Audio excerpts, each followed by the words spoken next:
Hey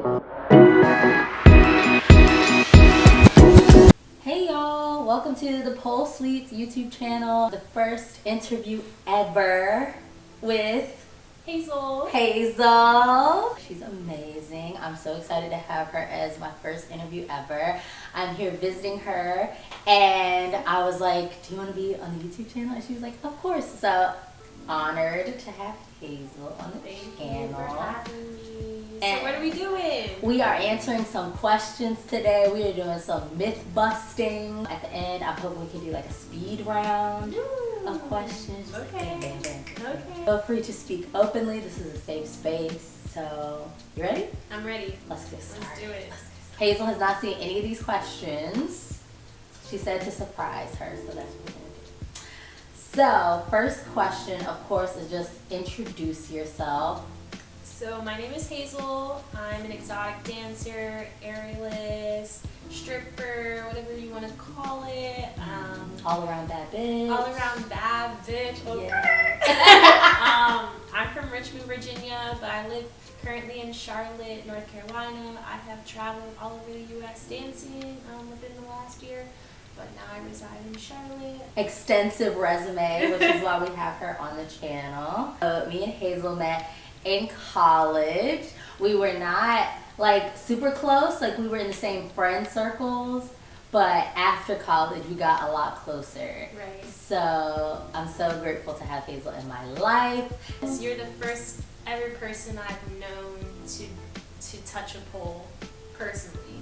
So you don't know how much you've inspired me. That's crazy. But Hazel is self-taught and she's definitely like the fastest learning self-taught pole dancer that I have seen, like for sure. I always came up in like the studio world of like, you gotta take the classes, you gotta do this, you gotta do that. So when you started teaching yourself up at home, doing like virtual classes and stuff like that, and you were like catching it so fast, I was like, I would come over like, girl, you got it, okay? You don't need to learn nothing from me. You're so like strong and it just came so naturally. I was like, she needs to be doing this. Like, yeah, no, it came very naturally to me. And it's just been, I've had a lot of passion about it since I started. I don't know why, but yeah, it's been fun.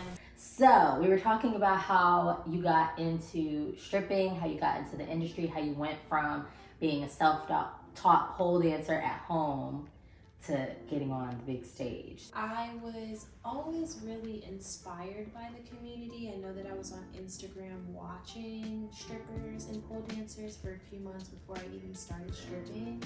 And I always felt like an ally, but that I really wanted to be more than that. I was fed up with my job and my place of work, and so I went and auditioned, and within a week I was full-time stripping. You weren't sure if you were gonna get called back or if you even like knew where you were gonna work or anything like that, but you like stepped out on faith. You were like, this is what I need to do.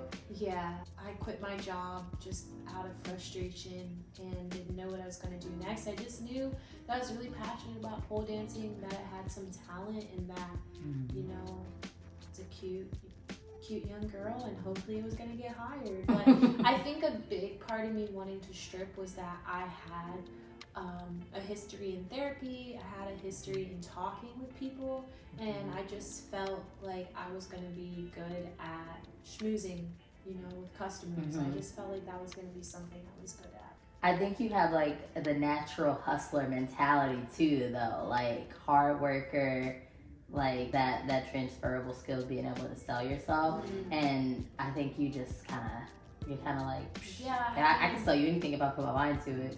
Something that dancing has taught me through the nature of the work is that we're always trying to convince others to like us in order to spend money on us.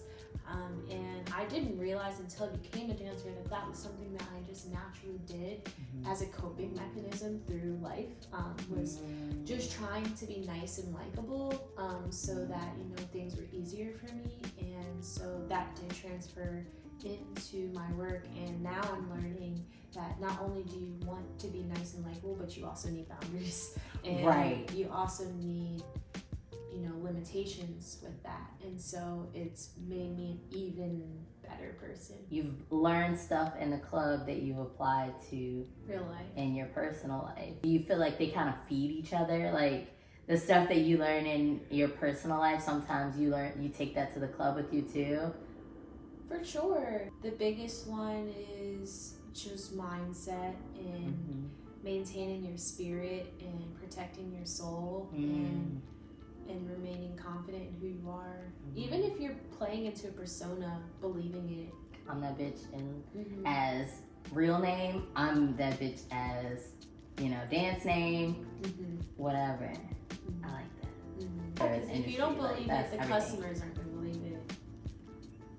We were talking about before the like common misconceptions around dancing or around being in the sex work industry. So what are like the biggest ones that you faced? The biggest one that I faced is the misconception that our work is not work. And I believe that people think that because we live a party lifestyle, we wear skimpy clothes, we sexualize ourselves, we party, we drink, some girls do drugs, you know, whatever. So people think, oh, they're doing that, they're just having fun. But the reality of it is you're convincing someone to spend money on you that doesn't want to come out of their pockets unless it's worth it to them, unless they can get something out of it. Right. So that is the work, and that is the exchange that people come for, and it's a business. Right. And I'd much rather have fun with my own friends, and the fact that I have to go in and do it for other people because they need that entertainment is the hard part. And it's not always fun. Like no, not every time you go in is like just one big party. Like no, it's creating a party, which is a lot of work when you're starting from zero. You're starting with different personalities. You're starting on a different like energy level than others. Creating like a fantasy, trying to like fulfill said fantasy, but not giving too much. And that not giving too much is huge because you do want them to continue to spend money with you. And so people think, oh, strippers are just whores. Okay, if we were just whores, it would be a much shorter interaction. Transaction, exactly. People would come in and they would leave. But we're trying to keep them there for hours. Because the longer they're there, the more potential you have to make money. And we were talking about like that's marketing, that's branding. Those are skills that you can use anywhere. Even if you decide tomorrow that you don't want to do that anymore, you can take that skill and take it somewhere else. You do hope that this is something that you can keep doing, you know, for as long as you can. If you decide one day, I change my mind, I want to do something else, that's a skill too. So the pros and the cons of the industry. I would think that the biggest pro of my job, one is that with dancing, you're able to build your own schedule. I think that has allowed me a lot of freedom to take each day as is and do what's best for me. With that, you do lose structure though, and some people need stability. I didn't realize how much stability was ingrained in society until I didn't have it anymore. You know, we're put through school and then, you know, a secondary degree, and that's always, you're always given a syllabus, and so to not have that syllabus for my life was a big learning lesson, because now I have to find ways to validate myself, and I have to give myself A+, and I have to give myself promotions. I don't have a boss telling me good job. Like, I had to find that within, and that was really hard. Doing that though, I've learned so much self-confidence, and I've learned how to have faith in myself. Like, what's something that about working in the industry, other than the misconceptions that people have surrounding your job, that you wish that you could improve? I think the biggest con for me, and maybe I have bad anxiety about my future, but the biggest con for me is that it's not a professionalized job. Therefore, the more time I put in it, the more afraid I am that I'm wasting time. Because when I get out of it, to say that I'm a stripper is going to take a lot of convincing to other people that I deserve a new job, you know? I mean, but Listen, she degreed up. She can do anything she puts her mind to. Like Miss Hazel. Okay, she's brains and beauty. But I don't think that you'll have, and that maybe this is me being naive and not being a part of the industry, but I think that talking about those skills, you have so many other skills outside of the industry that I don't really think you'll have a hard time. Like I said, if you decide I don't want to do this anymore tomorrow, like if you decide you're gonna do this till you're 40, I'm still gonna be in the club. I'm still gonna be, girl. Yes, that's my bitch. But if you change your mind and you decide I want to do something else, you can do anything you put your mind to. And like I said, it's believing. So just sticking with that. I think it'll be okay. I don't have any doubts about it. Why do you think there's such a big social gap between the pole hobbyists and the girls in the industry? I think, like I said, that big con of feeling like you're not building a career because stripping is not professionalized. I think that people don't feel that is an opportunity. Women, pole hobbyists, and strippers, they all see how powerful pole is, and just tapping into your sexuality and expressing yourself in a sexual manner. I think a lot of women see the power in that. However, to monetize it is an entirely different thing. And I don't think a lot of women are prepared to do that, nor are they prepared to take on the backlash that they do it for money. It's one thing to do it for fun, but once you say you do it for money, it may come off as you're settling for that type of work. And that feeds into that misconception of, it's not real work, and then, it just all you're not settling, vicious but cycle. People see that type of earning as low and degrading, which is crazy because, fun fact, the country was built on sex work. It's definitely one of the oldest professions, and I think that is why it is so stigmatized and indoctrinated, is because we see how powerful it is in owning yourself and owning your own sexual energy. And I think women would be a lot more powerful if that wasn't so stigmatized. Right. And I might get roasted in the comments. I don't care. But I feel like there's a lot of internalized misogyny there too, because if you're looking at another woman that's doing the same thing as you and saying, I'm different because I'm not making money off of it, and if I am, it's because I teach it, or I'm a studio owner, or I have literally this much more clothes on than the other girl, that makes you different. Right. I had so many men and women say to me, I like them because they don't have to take their clothes off when they do it. They're keeping it classy. What do you mean? What do you mean? So, it could be whatever you want it to be. That's why I started doing pole. I liked the fact that it can be used as this exotic form of expression, or something that was sexual, and then that it can also be used as an art form. And sometimes those are things that we use together at the same time, and sometimes we separate that. To see, there are some people that will say, I'm a pole dancer, but I'm not a stripper though. I'm not a stripper though. Why are you getting so defensive? Why is that bad if people think that? And it comes from that internalized misogyny. Exactly, because a man doesn't want a whore. A man wants a whore, but he doesn't want to admit that she's a whore. You want that in a bag. They're strong and they're smart and they're sexy, but they're not a whore. It's be sexy, but only be sexy for me though. Yeah. Only behind closed doors can you act like that. Yeah. Just because I'm at work and I'm sharing my body and my nudity with others doesn't mean that they're really getting me, or they're really having access to me. If I have a boyfriend or a girlfriend and they're like, I don't want you stripping because that means that I have to share you with others, you don't have to share me. You have to share Hazel. Right.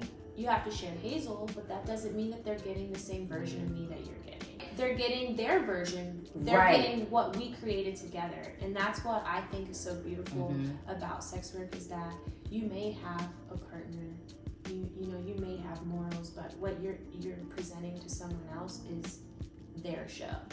What can hobbyists do to be better allies to sex workers? To start, they need to be in clubs. They need to be tipping sex workers. They need to be studying from sex workers.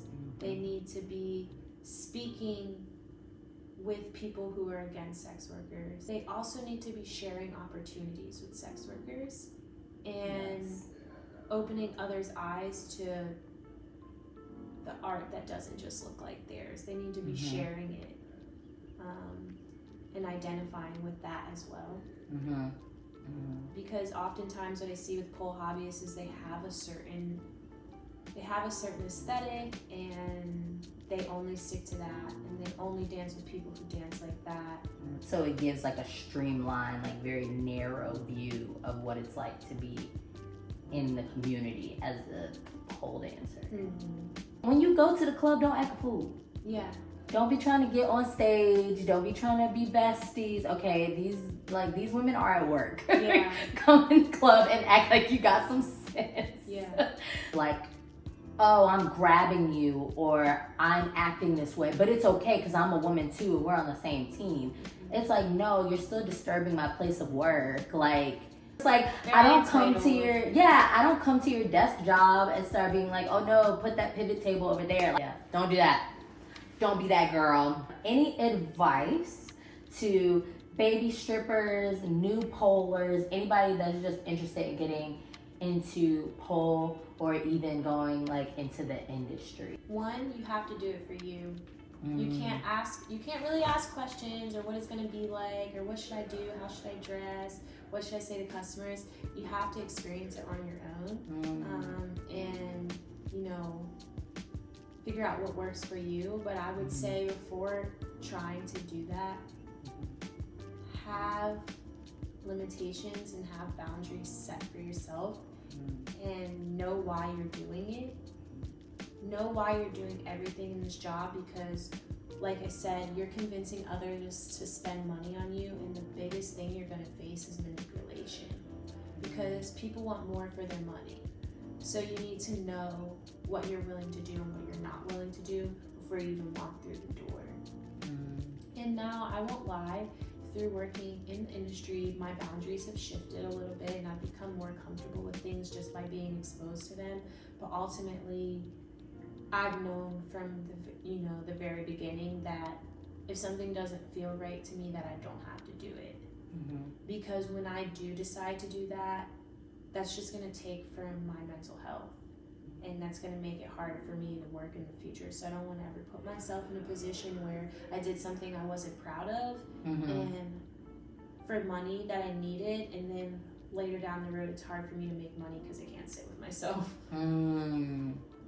Because those opportunities will present themselves all the time, and that's not to say don't take risks, because other people do in other careers as well, but this is a very soul-sucking job, and you're exposed to a lot of things that can impact you forever. So you have to take that seriously.